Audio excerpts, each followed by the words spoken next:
Greetings again, hockey parents. I am so proud to hear that so many of you have taken my advice in part 1 and have already started to apply these tips and tricks as part of your hockey parenting repertoire. But our lessons are not over. We have so much more to cover. Alright, before we jump into it, I'd like to share with you a phenomenal hockey stick from our friends at Mode Hockey. They have an awesome new set of sticks called Battle Mode sticks that are custom made for youth players with the appropriate flex and incredible durability based on your young athlete's weight. I highly recommend you hit up their website. I've gone ahead and provided the link down below in the description. Hey guys, I just got this amazing new Battle Mode hockey stick. 40 flex. Let's hit this.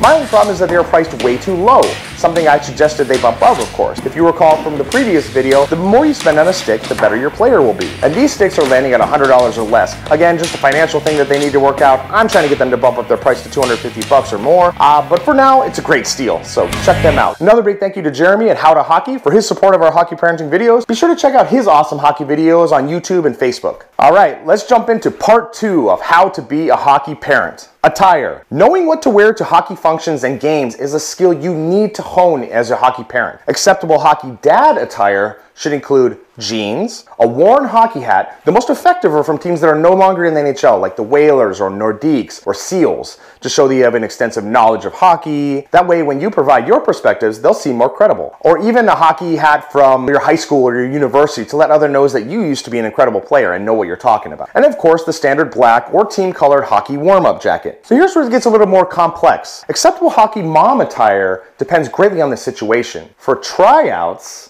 your young athlete needs all the help they can get. Now, again, I do not officially condone using sexuality to get what you want. But again, this is not about you. It's about your child's success. So sometimes that means not being self-centered and putting them above yourself. Be sure to follow up the tryouts by touching base with the coach directly and saying how well you thought your child did and how you can't wait for a really fun season together. Hockey mom attire at game time, by contrast, is really anything goes. Many hockey moms will arrive at the rink looking like they just got rescued from a hurricane and were rushed to the stadium to get essentials like food and water. Anything goes as long as it does include a firm grasp on either Starbucks or Caribou or Dunkin' Donuts or Tim Hortons coffee cups. But the one thing that every hockey mom outfit must include at all times is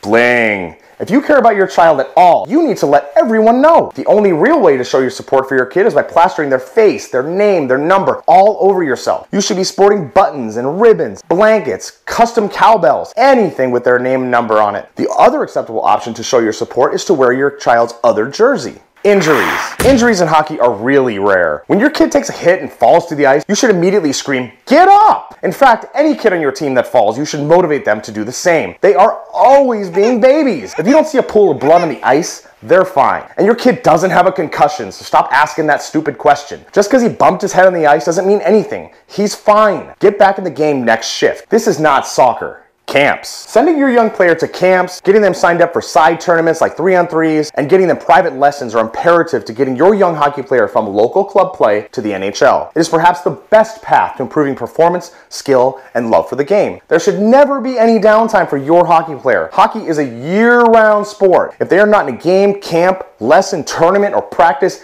every day of every year, they are losing that skill. When choosing a camp, it's imperative to look for words like elite, select, AAA, NHL, to make sure you are getting the most value for your money. Avoid camps that promote fun or activities or friends. If your young athlete wants to have fun, they can do that at home for free. When you commit to a camp, you are committing to their incremental improvement and getting them one step closer to the NHL. When choosing a private lesson coach, you should only go with a former NHL player. It doesn't matter if they have no idea how to talk to kids or have no idea how to put together a lesson plan. They were in the NHL. Give them your money and your kid will grow. It's important to establish your child's superiority. Your child is better than everyone else on his team. This is a fact. But other parents are often blinded by their own biases to even comprehend this. While this is not directly impactful to your child, it is advantageous to establish your child's superiority through communication and influence. This can be accomplished by pointing out the strengths in your child's play while discounting any botched plays they may have been a part of by blaming it on the other players on the team. Be sure to also talk about the other teams and camps that your son or daughter will be participating in once the season concludes.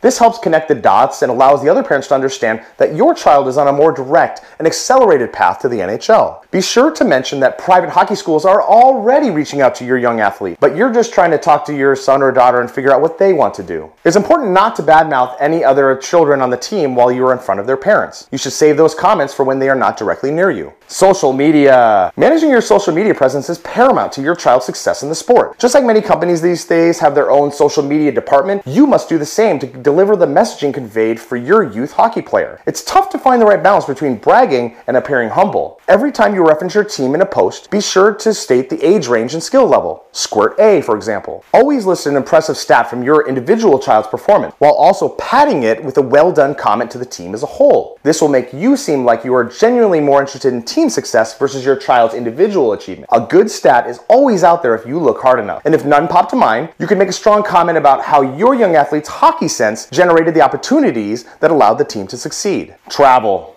It is easy to appear competent, supportive, and superior during practices and games throughout the season. But travel is a true test of your hockey parenting. Other parents, coaches, and players will witness the control you actually have over yourself, your athletes, your mouth, and your alcohol. Practice drinking the week before you leave. Map out a clear path from the hotel bar to your room as soon as you arrive at the hotel. Make sure you set your alarms for the next day's game before you go to the bar each night. When you get drunk and you have children around, stay seated. The biggest mistake you can make when under the influence in front of your youth hockey team is to try and walk around. Don't. Be sure and bring things for them to do, like knee hockey sets with nets and sticks and balls to keep them busy. You could also bring Xbox with NHL games, etc. Siblings. Chances are you have a group of siblings held hostage during the entire hockey season. They're forced to travel to all the games and even some of the practices. Be sure you bring iPads, games, balls, snacks, puzzles, and money. The one thing that they're not going to do is watch any of the games. You're developing a set of carny kids, essentially. They've learned to survive off of Twizzlers, popcorn, Mountain Dew. Put them to good use by creating more player bling for moms to add to their outfits, or other craft projects as you see fit. Here's a few hockey parenting notes for the record. The age at which your son or daughter should be able to tie their own skates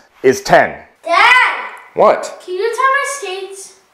No, you're 10 years old. But I can't do this. Yes, you can. Do it. Please help. I can't do this. Nope.